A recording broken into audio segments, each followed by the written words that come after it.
तो दोस्तों आज हम जिस मूवी को एक्सप्लेन करने वाले हैं उसका नाम है ट्रॉन लेगेसी। कहानी की शुरुआत 1989 से होती है, जहां पर हमें सैम नाम के बच्चे को दिखाया जाता है जिसके सामने उसके डैड होते हैं। उनका नाम केवन है। केवन एनकॉम कंपनी के सीईओ हैं। एनकॉम कंपनी गेम्स बनाती है और अब केवन अपने बेटे को बताते हैं कि मैंने एक ऐसी दुनिया बनाई है जो दुनिया बहुत ही खूबसूरत है, लेकिन वो बहुत खतरनाक भी है। ये एक गेम की दुनिया है जिसे मैजिकल वर्ल्ड कहते हैं और मैं इस दुनिया में जा चुका हूँ जहाँ मैंने लेज़र से तेज़ चलने वाली बाइक भी चलाई हैं। वहाँ ट्रॉन भी है। ट्रॉन ऐसा प्लेयर है जो इंसानों के लिए लड़ता है। मैं इस गेम की दुनिया में हमेशा के लिए नहीं रह सकता, इसलिए मैंने वहाँ अपना एक हम शक्ल बनाया है जिसका नाम क्लू है। वो इंसानों की तरह सोच सकता है, उनकी तरह रिएक्ट कर सकता है। केवन अपने ऑफिस में जाने से पहले सैम से कहता है कि कल हम वो गेम खेलेंगे और उसके बाद वो चला जाता है। अगली सुबह हमें न्यूज़ में दिखाया जाता है कि अचानक केवन कहीं गायब हो गया है और इसी तरह कई साल बीत जाते हैं और अब सैम बड़ा हो चुका है। वो एनकॉम कंपनी का प्राइमरी शेयर होल्डर है। वो किसी तरीके से कंपनी में घुस जाता है और वहाँ पर उस जगह चला जाता है जहाँ पर सारे सर्वर्स हैं। गार्ड उसका पीछा करते हैं, लेकिन वो पकड़े जाने से पहले ही एनकॉम कंपनी के सिग्नेचर ऑपरेटिंग सिस्टम को ऑनलाइन कर देता है, यानी कि अब दुनिया में कोई भी एनकॉम कंपनी की सारी गेम्स को फ्री खेल सकता है। अब वहाँ पर गार्ड आ जाते हैं, लेकिन सैम उससे बचता हुआ भागता है और बिल्डिंग के टॉप पर पहुँच जाता है और पैराशूट खोलकर नीचे कूद जाता है, लेकिन वो पकड़ा जाता है। इस कंपनी में उसके वालिद के पुराने दोस्त ब्रैडली हैं, तो वो उसे छुड़ा देते हैं। वो उसे कहते हैं कि अब तुम्हें कंपनी ज्वाइन कर लेनी चाहिए। सैम कहता है कि मुझे कंपनी ज्वाइन करने में कोई इंटरेस्ट नहीं है। ब्रैडली कहते हैं कि मुझे तुम्हारे वालिद का एक पैगाम मिला है। सैम कहता है कि वो या तो मर चुके हैं या कहीं पर बहुत अच्छी ज़िंदगी गुजार रहे हैं। ब्रैडली उसे बताता है कि मेरे पेजर पर तुम्हारे वालिद का मैसेज जहाँ से आया है वो वाइडर आर्काइव्ड है और वो उसे उस जगह की चाबी देता है। दरअसल ये कंपनी की वो जगह होती है जहाँ पर बहुत सारी गेम्स हैं जो कि बंद हो चुकी हैं और साइम उस जगह पहुँच जाता है। उसे एक गेम दिखती है जिस पर ट्रॉन लिखा होता है। वो उस गेम को खेलने के लिए उसके अंदर कॉइन डालता है, लेकिन कॉइन नीचे से निकल जाता है और जब साइम कॉइन को उठाने के लिए नीचे झुकता है तो वो देखता है कि वहाँ पर एक लकीर है। उसके बाद वो गेम को हटाता है। उसके पीछे से एक रास्ता दिखता है जो नीचे तय खाने की तरफ जाता है और ये तय खाना उसके वालिद की एक लैब है जहाँ पर वो सारा काम किया करता था, जहाँ से वो बड़ी बड़ी गेम्स बनाया करते थे। यहाँ पर उसके वालिद का सिस्टम भी होता है जिसे वो ऑन करके सिस्टम में कुछ कमांड डालता है, उसे पूरी तरह से एक्टिवेट कर देता है और जैसे ही वो एक्टिवेट होता है वो वहाँ पर कई सारी लेज़र लाइट्स जल जाती हैं। जिसके बाद वो दूसरी दुनिया में पहुँच जाता है जो कि एक वर्चुअल वर्ल्ड है, यानी कि गेम की दुनिया। उससे पहले कि सैम कुछ समझ पाता वहाँ पर दो लोग आते हैं और उसे अपने साथ ले जाते हैं। उसके बाद उसे एक ड्रेस बनाई जाती है और साथ ही उसके पीछे एक डिस्क लगाई जाती है जिसमें उसकी पूरी ब्रेन की मेमोरी रिकॉर्ड हो जाएगी और अब वो गेम खेलना शुरू हो जाता है। इस गेम में वो बहुत ही अच्छा परफॉर्म करता है, लेकिन तभी यहाँ पर रीजनल नाम का एक ट्रॉन आ जाता है और वो उसे हरा देता है।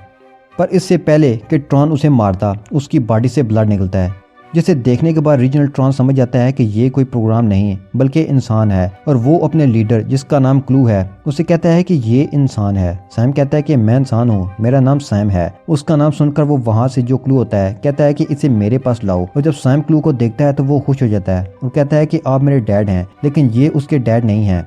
बचपन में जब सैम के डैड ने सैम को बताया था कि वो वर्चुअल वर्ल्ड यानी गेम की दुनिया में गए थे पर वो वहाँ पर रह नहीं सकते थे, इसलिए उन्होंने अपना हम शक्ल बनाया था। ये वही हम शक्ल होता है जिसका नाम क्लू है और अब क्लू सैम की डिस्क को चेक करता है। दरअसल वो उसमें कुछ ढूंढ रहा होता है पर उसे वो चीज़ नहीं मिलती जो वो ढूंढ रहा होता है, इसलिए वो बहुत ज़्यादा डिसपॉइंट हो जाता है और अब वो सैम से कहता है कि अब तुम्हें मेरे साथ गेम खेलनी होगी। उसके बाद एक तरफ सैम की टीम बनाई जाती है और दूसरी तरफ क्लू की, और ये सब के सब लेज़र बाइक पर बैठ जाते हैं।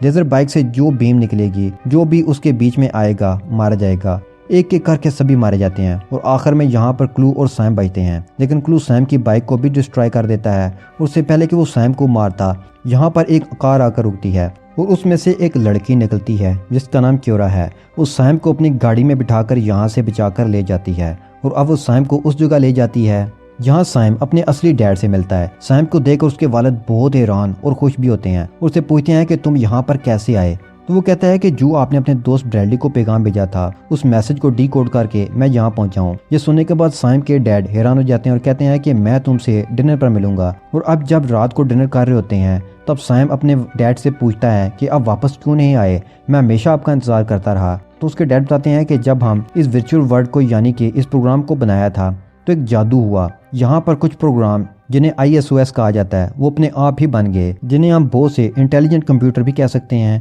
मैं उनके ज़रिए अपनी असली दुनिया को बेहतर बनाना चाहता था, लेकिन मेरे हम शक्ल ने यानी क्लू ने मेरे से बगावत कर दी। वो मुझे मारना चाहता था। मुझे बचाने के लिए ट्रॉन ने अपनी जान दे दी, यानी कि ट्रॉन को उसने मार दिया।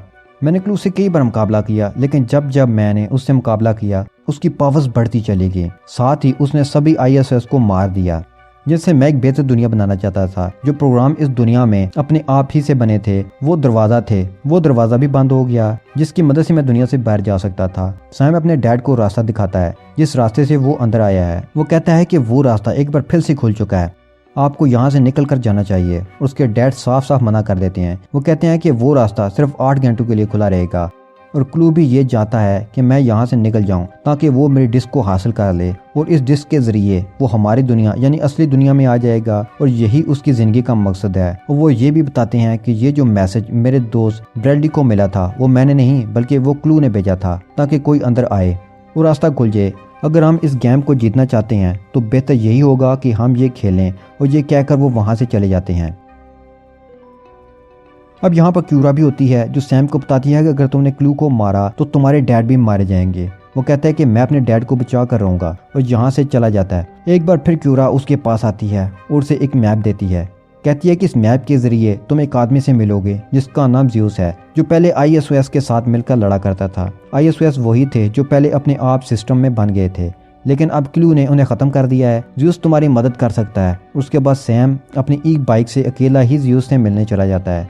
वो उस जगह पहुंच जाता है जहां पर ज़्यूस रहता है। वो अपनी बाइक को बाहर ही पार्क करके अंदर ज़्यूस से मिलने जाता है, जहां पर उसे एक लड़की मिलती है। वो कहती है कि अगर तुम्हें ज़्यूस से मिलना है तो तुम्हें एक टेस्ट को पास करना होगा। यहाँ क्लू के कुछ गार्ड्स आते हैं और उन्हें बाइक मिल जाती है, और इस बाइक से उन्हें पता चल जाता है कि ये बाइक कहाँ से आई है। दरअसल क्लू सालों से कीवन को इस दुनिया में ढूंढ रहा था, लेकिन अब तक उसे उसका पता नहीं चला, और बाइक की मदद से वो उस जगह का पता चला लेता है। लेकिन वहाँ उसे ना कीवन मिलता है और ना ही सैम। दरअसल कीवन भी क्यूरा के साथ अपने बेटे को बचाने के लिए उसी तरफ निकल चुका होता है। वहीं सैम को दिखाया जाता है, जो कि अब ज़्यूस तक पहुंच चुका होता है। ज़्यूस से कहता है कि मुझे बाहर जाने वाले रास्ते तक जाना है, लेकिन यहाँ पर उसे नहीं पता होता कि ज़्यूस क्लू के साथ मिला हुआ है। वो उसके साथ समझौता करना चाहता है, क्योंकि इस दुनिया का सबसे ताकतवर इंसान वही है। इसलिए सैम पर हमला हो जाता है। उससे पहले कि उसे मार दिया जाता, वहाँ पर क्यूरा आ जाती है, जो सैम को बचा लेती है। लेकिन लड़ाई के दौरान क्यूरा का एक हाथ कट जाता है, जिसके बाद सैम के डैड कीवन भी उस जंग में शामिल हो जाते हैं और सभी को मार देते हैं। जब सैम और कीवन क्यूरा को वहाँ से ले जा रहे होते हैं, तो तभी वहाँ पर एक और प्रोग्राम आ जाता है, जो कीवन पर हमला करके उसकी डिस्क हासिल कर लेता है। ये वही डिस्क है जिसे सालों से क्लू हासिल करना चाहता है। वहाँ पर ज़्यूस भी होता है, जो उस प्रोग्राम को मारकर डिस्क हासिल कर लेता है। तभी वहाँ पर क्लू अपने साथियों के साथ आ जाता है। ज़्यूस क्लू के साथ एक सौदा करता है। वो कहता है कि मैं तुम्हें डिस्क दे दूंगा, मगर तुम्हें उसके बदले अपनी राजगद्दी मुझे देनी होगी। क्लू उसके बात मान जाता है और अपने साथियों के साथ उसे अपना राइड देकर वहाँ से निकल जाता है। और उसके बाद वहाँ पर एक ब्लास्ट होता है, जहाँ पर ज़्यूस था। दरअसल उसे क्लू ने धोखा दिया था। ज़्यूस मर जाता है और क्लू के पास वो डिस्क जो वो सालों से हासिल करना चाहता था, जिससे वो असली दुनिया में यानी इंसानों की दुनिया में जा सकता था। वहीं हमने कीवन और सैम और क्यूरा को दिखाया जाता है, जो क्यूरा के सिस्टम को एक बार फिर से रीबूट करते हैं। और यहाँ पर सैम को पता चलता है कि ये एक ISOS है, जो देखकर वो हैरान होता है, क्योंकि सारे ISOS तो मारे जा चुके हैं और अब क्यूरा को पूरी तरह से ठीक किया जा चुका होता है। क्यूरा बताती है कि क्लू के लोग मुझे मारने के लिए आए थे, लेकिन तुम्हारे डैड ने मुझे बचा लिया। उनके मेरे पर बहुत सारे एहसान है। अब ये सोलर सेलर नाम के एक सिस्टम से, जो कि एक ट्रांसपोर्टिंग सिस्टम होता है, उससे इस दुनिया में निकलने के लिए ऊपर की तरफ जा रहे होते हैं। बीच में ही क्लू के आदमी उन्हें इंटरप्ट कर देते हैं और अब उनके सामने क्लू की बहुत बड़ी फौज है। यहाँ पर कीवन को पता चलता है कि क्लू नए प्रोग्राम्स नहीं बना सकता, या तो वो उन्हें बदल सकता है या वो उन्हें डिस्ट्रॉय कर सकता है। क्यूरा को पता है कि अगर यहाँ से कीवन को निकलना है तो उसे डिस्क की ज़रूरत होगी, इसलिए वो अपनी डिस्क उसे दे देती है। वो खुद क्लू के आदमियों का सामना करती है। तभी वहाँ क्लू का एक सोल्जर आता है और उसे पकड़ लेता है, जिसे देखकर कीवन समझ जाता है कि ये ट्रॉन है, जिसके बारे में उसे लगता था कि वो मारा गया है। सैम किसी भी कीमत पर क्यूरा को वापस लाना चाहता है, इसलिए वो अपने डैड को कहता है कि आप सोलर सेलर पर मेरा इंतजार करें, जहाँ से हम इस दुनिया से बाहर जा सकते हैं। मैं क्यूरा और डिस्क को वापस लेकर आता हूँ। और उसके बाद वो क्यूरा और डिस्क को हासिल करने के लिए निकल पड़ता है।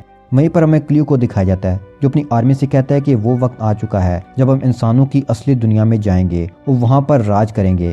पर अब सैम भी इस जगह पहुंच चुका है। वो सबसे पहले अपने डैड की डिस्क को हासिल कर लेता है। वो पूरे प्रोग्राम को हैक कर लेता है और अब उसके बाद वो क्यूरा को बचाने जाता है। क्यूरा के साथ एक गार्ड भी होता है। वो उसे मारकर क्यूरा को बचाकर यहाँ से निकल रहा होता है, पर क्लू को पता चल जाता है उसने डिस्क को हासिल कर लिया है, इसलिए वो अपनी पूरी आर्मी के साथ उन पर अटैक कर देता है। सैम भी अपनी वार फ्लाइंग मशीन पर होता है, इसलिए क्लू के सारे सिपाहियों को मार देता है।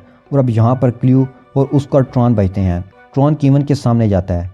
कीवन ने भी उसे इंसानों की निगरानी और उनकी मदद करने के लिए बनाया था। कीवन उसे कहता है कि मैंने तुम्हें क्या बनाया था और आज तुम क्या बन चुके हो, तुम्हें सच्चाई का और इंसानों का साथ देना चाहिए। ये सुनने के बाद ट्रॉन उसका साथ देने के लिए तैयार हो जाता है और यहाँ क्लू पर हमला कर देता है, मगर क्लू इस दुनिया में सबसे ताकतवर है, इसलिए वो ट्रॉन को खत्म कर देता है। फिर यहाँ पर सैम, उसके डैड और क्यूरा को दिखाया जाता है, जो उस दहलीज पर पहुंच जाते हैं जहाँ से इंसानों की दुनिया में जा सकते हैं। इससे पहले कि ये ऐसा करते, वहाँ पर क्लू आ जाता है, जो कीवन से बहुत नाराज होता है। वो कहता है कि तुमने मुझे धोखा दिया, तुमने कहा था कि हम एक अलग दुनिया बनाएंगे, लेकिन बाद में तुम मुकर गए। कीवन कहता है कि जिस तरह तुम मुझे नहीं समझे, उसी तरह से मैं तुम्हें नहीं समझा। मैं इंसानों के लिए एक बेहतर दुनिया बनाना चाहता था, लेकिन तुम इंसानों की दुनिया पर राज करना चाहते थे। हालांकि कीवन क्लू को समझाने की कोशिश करता है, लेकिन वो उसकी कोई भी बात नहीं सुनता और उस पर अटैक कर देता है। और इसी मौका का फायदा उठाकर क्यूरा सैम को लेकर बाहर यानी इंसानों की दुनिया की तरफ बढ़ जाती है और साथ ही लेजर से उस रास्ते को काट देती है जिस रास्ते से कोई भी बाहर की दुनिया में आ सकता है। वहीं अब क्लू के पास डिस्क आ चुकी है जो उसने कीवन से हासिल कर ली है। उसे पता चलता है कि ये डिस्क कीवन की नहीं है, बल्कि ये क्यूरा की डिस्क है, जिससे वो बाहर दुनिया में नहीं जा सकता। वो कीवन से पूछता है कि तुमने ऐसा क्यों किया। वो कहता है कि वो मुझे पता था कि ऐसा कुछ हो सकता है और मैं अपने बेटे को बचाने के लिए कुछ भी कर सकता हूँ। वहीं सैम अपने डैड को बचाने के लिए वापस जाना चाहता है, लेकिन क्यूरा उसे रोकती है। वो कहती है कि तुम्हारे डैड ये चाहते हैं कि हम यहाँ से निकल जाएं। क्लू उनकी तरफ जंप करता है, तब कीवन अपनी पूरी ताकत से अपनी तरफ खींच लेते हैं और उसे अपने अंदर अब्जॉर्ब कर लेते हैं, जिसके बाद इस दुनिया में एक बहुत बड़ा ब्लास्ट होता है, जिससे ये दुनिया तबाह हो जाती है। सैम वापस उसी जगह आ जाता है जिस जगह से वो उस दुनिया के अंदर आया था, यानी अपने डैड की लैब में। वो गेम का सारा डेटा डाउनलोड करके एक चैन के साथ लॉकेट में गले में पहन लेता है और साथ ही गेम को डीएक्टिवेट कर देता है। जब ऊपर जाता है तो वहाँ पर उसके डैड के दोस्त ब्रैडली होते हैं। वो उनसे कहता है कि आज से आप एनकॉम कंपनी के चेयरमैन हैं। मैं वापस इस कंपनी का पूरा कंट्रोल अब अपने हाथ में ले रहा हूँ, जैसा कि ब्रैडली हमेशा से चाहते थे। उसके बाद सैम इस जगह से बाहर आ जाता है जहाँ ये क्यूरा उसका इंतजार कर रही होती है। वो उसे बाइक पर लेकर इस जगह से निकल जाता है और उसे पहली बार सूरज दिखाता है। दरअसल उसने अपनी जिंदगी में कभी भी असली सूरज नहीं देखा था, क्योंकि वो हमेशा वर्चुअल वर्ल्ड में थी। उसका जन्म वहीं हुआ। वो कोई इंसान नहीं है, बल्कि वो एक तरह का प्रोग्राम है, पर अब वो इंसानों की दुनिया में आ चुकी है। और हो सकता है कि सैम उसकी मदद से इस दुनिया को पूरी तरह से बेहतर कर दे, जैसा कि उसके डैड चाहते थे। और उसके साथ ही ये मूवी यहाँ ख़त्म हो जाती है।